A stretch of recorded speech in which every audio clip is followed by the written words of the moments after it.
ꯅꯤꯡꯁꯤꯡꯕꯤꯌꯨ ꯑꯗꯨꯒꯨꯝꯂꯕ ꯑꯁꯥꯝ ꯔꯥꯏꯐꯜꯁꯤꯡꯗꯨꯅ ꯃꯗꯨꯒꯤ ꯃꯦꯒꯤ ꯇꯥꯡ 5 ꯀꯥꯞꯅꯔꯕ ꯂꯥꯟꯐꯝꯗ ꯁ꯭ꯅꯥꯏꯄꯔꯒꯤ ꯅꯣꯡꯃꯩꯁꯤꯡꯗꯨꯅ ꯂꯩꯇꯥꯟ ꯄꯣꯛꯄꯒꯤ ꯆꯤꯡꯊꯛꯇꯒꯤ ꯀꯥꯞꯊꯔꯒ ꯐꯨꯖꯨꯗꯒꯤ ꯑꯉꯥꯡ ꯑꯃꯒ ꯄꯥꯜꯂꯧꯗꯒꯤ ꯑꯩꯈꯣꯏꯒꯤ ꯅꯨꯡꯁꯤꯔꯕ ꯊꯋꯥꯏ ꯑꯅꯤꯃꯁꯨ ꯍꯥꯠꯈꯤꯕ ꯅꯨꯃꯤꯠꯅꯤ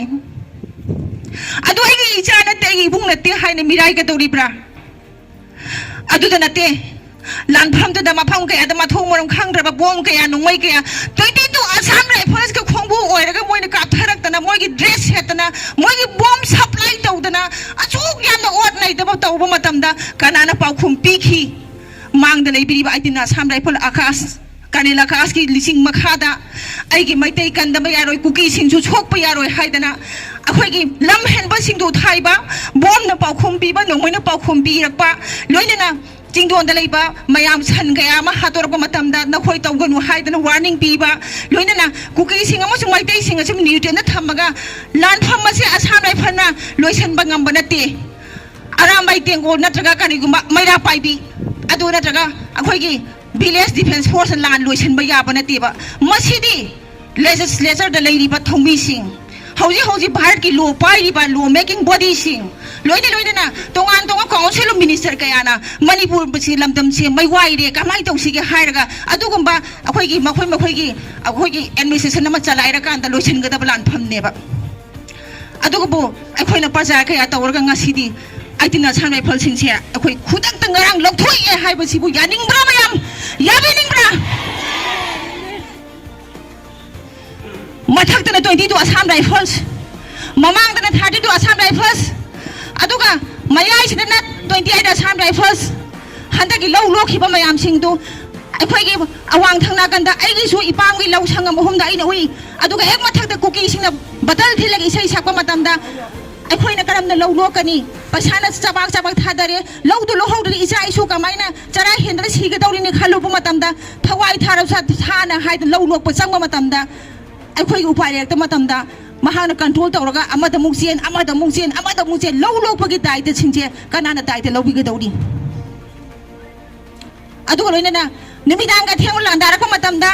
ꯁꯣꯝꯗꯒꯤ ꯒꯣꯡ ꯃꯔꯨꯒꯤ ꯑꯗꯨꯒꯨꯝꯂꯕ ꯃꯤ ꯊꯤꯕ ꯐꯪꯂꯛꯇꯕ ꯃꯇꯝꯗ ꯑꯁꯥꯝ ꯔꯥꯏꯐꯜꯁꯤꯡꯅ ꯗꯥꯏꯇ ꯂꯧꯔꯒ ꯃꯤ ꯊꯤꯕꯒꯤ ꯗꯥꯏꯇꯁꯨ ꯑꯋꯥꯅ ꯇꯥꯔꯕ ꯃꯇꯝꯗ ꯇꯧꯕꯤꯈꯤꯕ ꯑꯩꯈꯣꯏ ꯈꯛꯇꯪꯒꯤ ꯐꯦꯚꯔꯗ ꯅꯠꯇꯦ ꯀꯨꯀꯤꯁꯤꯡꯗꯨꯁꯨ ꯇꯧꯒꯅꯨꯀꯣ ꯏꯆꯥ ꯏꯅꯥꯎꯆꯥ ꯁꯥꯟꯇꯤꯁꯤ ꯊꯝꯁꯤ ꯍꯥꯏꯗꯅ ꯃꯍꯥꯛꯅ ꯀꯟꯇ꯭ꯔꯣꯜ ꯇꯧꯔꯒ ꯏꯄ꯭ꯋꯥꯒꯨꯝ ꯏꯃꯥꯒꯨꯝ ꯂꯣꯏꯅꯔꯒ ꯉꯁꯤ ꯃꯥꯒꯤ ꯑꯦꯆꯤꯞꯃꯦꯟ ꯃꯥꯒꯤ ꯇꯧꯖꯔꯤꯕ ꯔꯦꯁꯄꯣꯟꯁꯤꯅ ꯊꯥ 9-9ꯁꯦ ꯂꯥꯟꯁꯤꯗ ꯁꯥꯟꯇꯤ ꯂꯩꯅ ꯑꯩꯈꯣꯏ ꯀꯧꯇꯨꯛꯇ ꯀꯗꯥꯡꯕꯟꯗ ꯁꯤꯡꯗꯥꯗ ꯁꯦꯛꯃꯥꯏꯗ ꯇꯣꯉꯥꯟꯕ ꯃꯐꯝ ꯀꯌꯥꯗ ꯃꯩꯇꯩ ꯀꯌꯥ ꯍꯥꯠꯂꯕꯁꯨ ꯉꯁꯤꯒꯤ ꯏꯔꯝꯗꯝꯁꯤꯗ ꯃꯩꯇꯩ ꯀꯅꯥ ꯁꯤ ꯃꯥ ꯂꯥꯛꯈ꯭ꯔ ꯃꯇꯨꯡꯗ ꯁꯤꯗꯦ ꯈꯪꯗꯕ ꯃꯤꯅ ꯄꯪꯉꯥꯏ ꯍꯥꯏꯕꯒꯤ ꯋꯥꯅꯤ ꯃꯁꯤ ꯀꯟꯇ꯭ꯔꯣꯜ ꯀꯅꯥꯅ ꯇꯧꯏ ꯂꯥꯏꯅꯝ ꯀꯟꯇ꯭ꯔꯣꯜ ꯃꯥꯅ ꯇꯧꯔꯒ ꯆꯦꯛꯁꯤꯟꯅ ꯉꯥꯛꯄꯤ ꯁꯦꯟꯕꯤꯔꯤꯕ ꯑꯁꯥꯝ ꯔꯥꯏꯐꯜꯁ ꯐꯨꯛꯇꯣꯛꯑꯒ ꯉꯁꯤ ꯅꯧꯍꯧꯅꯅ ꯃꯦꯒꯤ ꯇꯥꯡ 3ꯗ ꯍꯧꯔꯛꯄ ꯂꯥꯟꯒꯨꯝꯅ ꯉꯁꯤ ꯑꯩꯈꯣꯏꯒꯤ ꯏꯔꯝꯗꯝꯁꯤꯗ ꯑꯃꯨꯛ ꯍꯟꯅ ꯃꯩꯇ꯭ꯔꯄꯥꯛꯁꯤꯗ ꯑꯩꯈꯣꯏ ꯀꯨꯀꯤꯁꯤꯡꯁꯤꯅ ꯇꯣꯉꯥꯟꯕ ꯃꯍꯥꯛꯇ ꯆꯥꯔꯖ ꯇꯧꯏ ꯀꯔꯝꯕ ꯆꯥꯔꯖ ꯃꯍꯥꯛꯇꯤ ꯑꯗꯨꯒ ꯌꯥꯅꯔꯦ ꯃꯩꯇꯩꯒꯤ ꯌꯥꯅꯔꯒ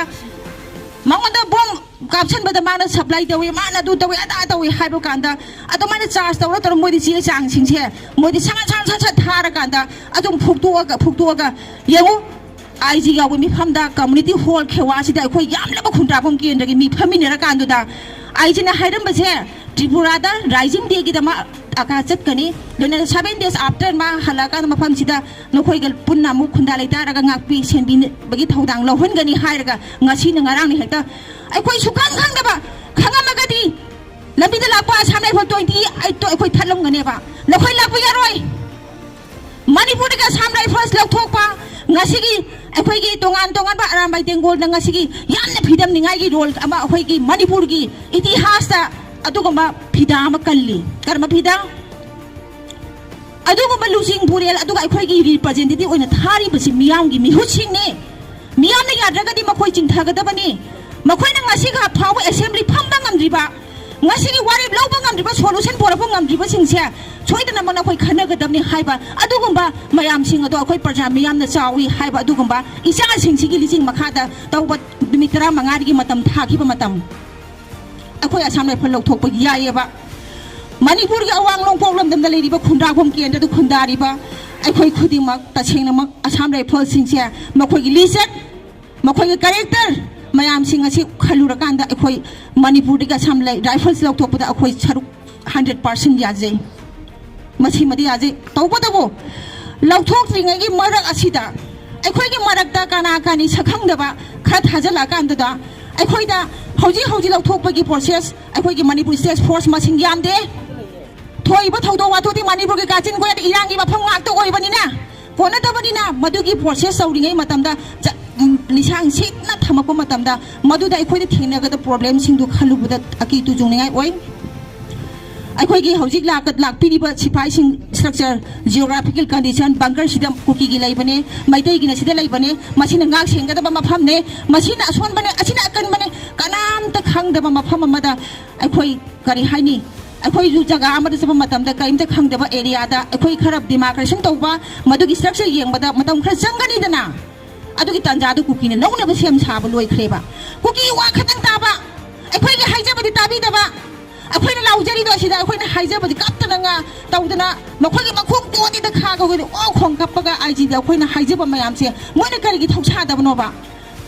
kari gi tabi da bano ba moi da kai da urage ba lan thing na ba moi na jing thang da lau thara ka ni nga hali da na moi na masin thia ga lau ga ni laita ko bigi terapur gi san ga ya ma noi kap chala ka ni moi na lan adum hau ga ni khang ba ngam da ba ibung upa sing si ga nga khoi lan ni na khana ra ko bu mai dai ga da on chhala ga tai ne ri bu si bu kari gi no ba pian de ba aduna ai khoi gi ngasi gi mayam lak pi di ba mayam sin ji akhoi kari warep lau si ge ngasi gi oina chorok si thingjan chi